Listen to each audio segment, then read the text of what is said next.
Bonjour, bonjour à tous, j'espère que vous allez bien.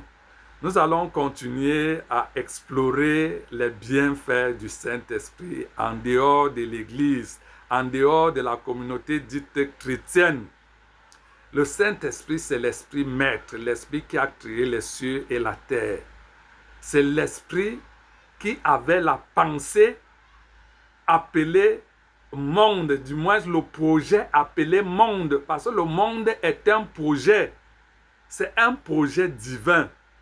C'est-à-dire que lorsque Dieu s'est assis dans son conseil, il a imaginé quelque chose et il a créé l'être humain pour réaliser ce projet-là. Nous allons lire le texte que nous avons déjà commencé à étudier de Genèse 1, 28. Dieu les bénit et Dieu leur dit, soyez féconds, multipliez-vous, remplissez la terre et la sujettissez.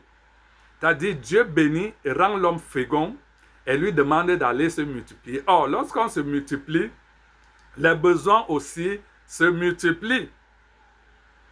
Les besoins aussi se multiplient. Les problèmes aussi se multiplient. Ça, c'est à l'homme de trouver des solutions. Tu fais les enfants, alors tu dois trouver des solutions aux enfants qui vont naître. C'est pour cela que Dieu va donc envoyer l'homme pour qu'il s'autodétermine, il trouve les solutions à ce que le projet s'accomplisse, c'est-à-dire que l'être humain soit partout sur la terre. Or, les êtres humains, pendant des siècles, vivaient que des guerres, c'est-à-dire que se détruisaient les uns les autres. Impossible de se multiplier. Un garçon qui naissait, c'était pour aller en guerre. Une femme qui naissait, c'était pour faire les enfants, se marier et faire les enfants. Comment est-ce que vous allez donc vous multiplier lorsque vous vous détruisez tous les jours? Autre chose, la médecine était très élémentaire. Lorsque vous vous multipliez et que vous avez la possibilité, vous n'avez pas la possibilité de vous soigner, il est impossible de contrôler la mortalité. Voilà autant de choses qui devaient amener l'homme à réfléchir pour améliorer ses conditions de vie. Et cette réflexion devait donc porter sur l'aménagement de son environnement. Et cet aménagement-là, par la grâce de Dieu et par le Saint-Esprit, s'est fait et elle est en train de très bien se faire. La preuve, aujourd'hui, nous sommes à 8 milliards, plus de 8 milliards d'habitants. Plus de 8 milliards d'habitants sur la Terre, répartis dans des États bien déterminés. C'est-à-dire que chaque État s'occupe de sa population. Chaque État cherche des solutions à sa population en termes d'eau, en termes de nutrition, en termes d'énergie, en termes de communication, en termes de logement. Toutes ces choses-là devaient entrer dans le projet de Dieu. Et c'était à l'homme de réaliser cela.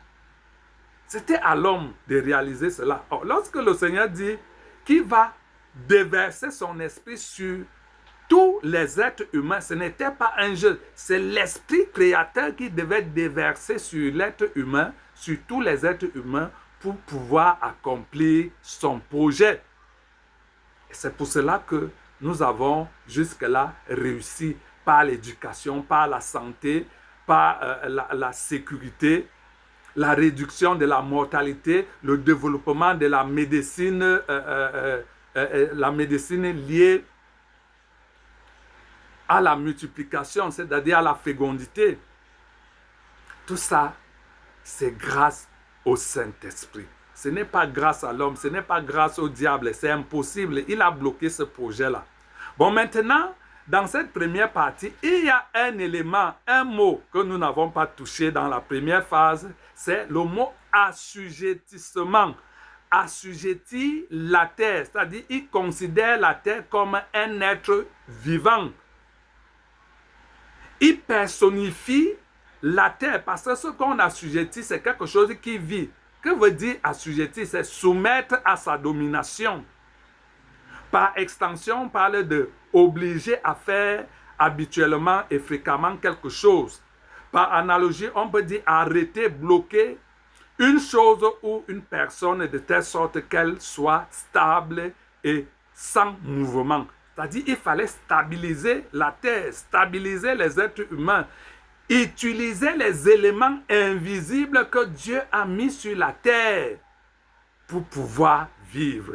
Ces éléments-là, nous pouvons le dire avec fierté, nous avons l'eau. L'eau, l'être humain a réfléchi à extraire de l'électricité, de l'énergie électrique à partir de l'eau. Nous avons l'essence, les énergies fossiles, l'essence, le pétrole, et autres aujourd'hui également l'énergie solaire.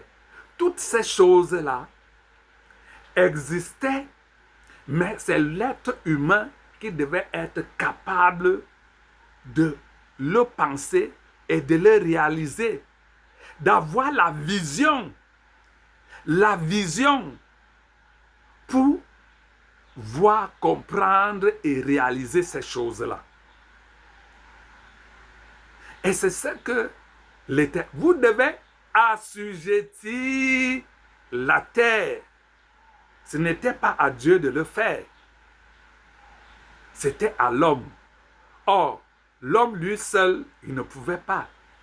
Il fallait le Saint-Esprit pour le faire, pour réaliser ces choses-là.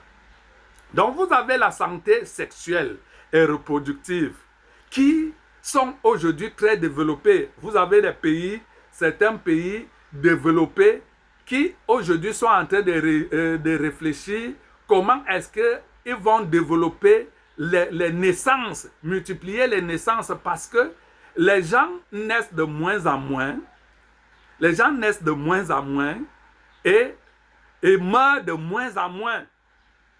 C'est-à-dire que le taux de fécondité qui est au niveau mondial à 2,25 naissances par femme est carrément réduit dans certains pays où la vie est aisée, où les gens peuvent contrôler les naissances.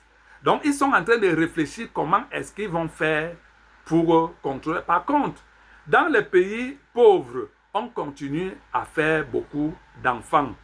On fait beaucoup d'enfants, mais également, les gens meurent beaucoup parce que nous n'avons pas des conditions de vie qui correspondent, qui permettent de maîtriser la fécondité et de maîtriser la mortalité.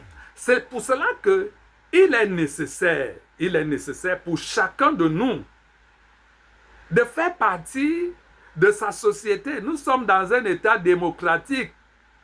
C'est le projet de Dieu. C'est les systèmes qui ont été adoptés, c'est-à-dire que le Saint-Esprit, par le droit international, a structuré le monde par les États et c'est chaque État qui doit s'autodéterminer. Et au Cameroun, par exemple, là où nous sommes, c'est la démocratie.